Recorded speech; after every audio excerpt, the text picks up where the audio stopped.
కదా? అవును కదా, మాట్లాడుకుంటున్నారు. ఎందుకంటే ఒక టీచర్గా స్టూడెంట్స్ వింటే అందరికీ చాలా అద్భుతంగా చెప్పాలి, అన్ని వివరించాలి, నేర్పించాలని కుతూహలం కలుగుతుంది. ఇక్కడ చాలా మంచి ప్రోగ్రాం ఈరోజు జరుగుతుంది. ఒక తిరుపతి, ఒక అత్యుత్తమైన ఒక పిలిగ్రిమ్ ఏరియా నుండి ఈరోజు అదృష్టవశాత్తు ఈ విధంగా నాకు అవకాశం లభిస్తుంది. మన మేడం అభినేత్రి దేశానికే మన సీతా మహర్షి గారు నాకు సార్ కోసం ఇప్పుడు చెప్తూ ఉంటారు. నేను అసలు గుస్వామి చేస్తారు, వాళ్ళు పొలికించిపోతుంది సార్ కోసం వింటున్నప్పుడు. అయితే అదృష్టంగా ఈ రోజు చూడగలిగే అదృష్టం నాకు కలిగింది సార్, ధన్యవాదాలు. అదేలాగా నేను ఇక్కడే పీజీ చేశాను, ఎంబీ చేశాను ఆంధ్ర యూనివర్సిటీలో. అప్పుడు ఏవిఎన్ కాలేజ్ కోసం విన్నప్పుడు ఇక్కడ చదివితే బాగుంది అనిపించింది. అప్పుడు డిగ్రీ మాకు అయిపోయింది. శ్రీకాకుళం యాక్చువల్లీ మా నేటివ్ ప్లేస్. హీరాకం నుంచి నాకు కుట్టాము. మీరు అందరూ కూడా వినాలి, ఎందుకంటే మీరు ఇప్పుడు నేర్చుకునే వయసు మీరందరూ ముందుకు తీసుకెళ్ళాలి. ఇక్కడ ఏదైతే ఉంటే పిల్లలు మీకే తెలిసినా మనము ఎప్పుడు కూడా నేర్చుకోవాలంటే నోటికి కాదు వాళ్ళు పని చెప్పేది, చెవులకు మాత్రమే పని చెప్పాలి. అటెంటివ్ గా వినాలి, సెలెక్టివ్ గా వినకూడదు. మీరందరూ కూడా ఒక 2 నిమిషాలు మీ సమయాన్ని ఇక్కడ ప్రజెంట్ చేస్తారని ఆశిస్తూ ఈ రోజు మనకి ఒక మంచి ప్రోగ్రాం నీరు జీవామృతం. జీవామృతం మనకు నీరు లేకపోతే మనం జీవించలేము.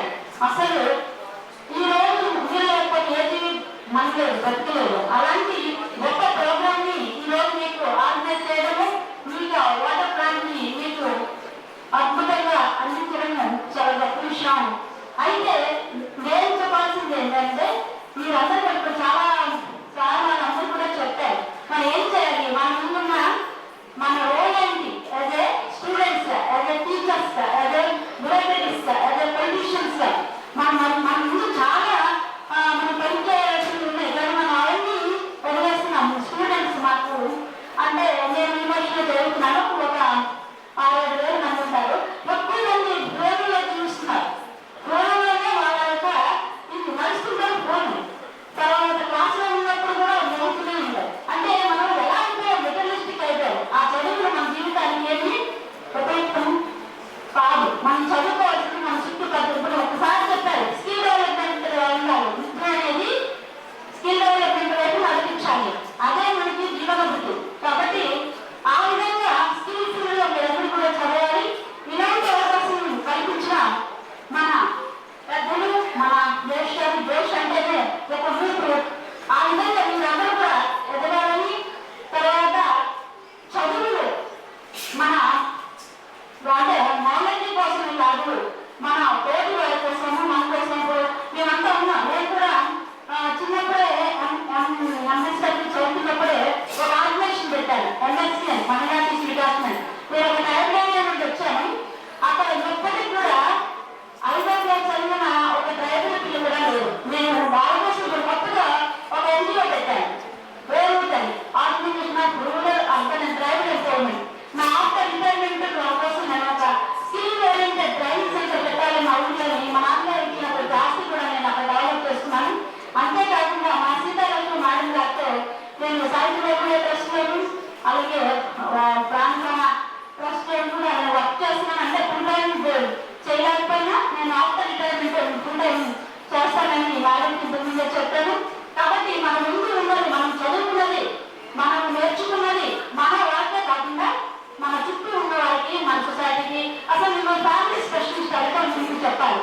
కుటుంబ మరియు పిల్లల నిపుణురాలు నేను. అది కుటుంబం గురించి చెప్తున్నప్పుడు నాకైతే ఎంత హ్యాపీగా ఎంతో పాఠం చెప్తానంటే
ప్రముఖమైన వ్యక్తి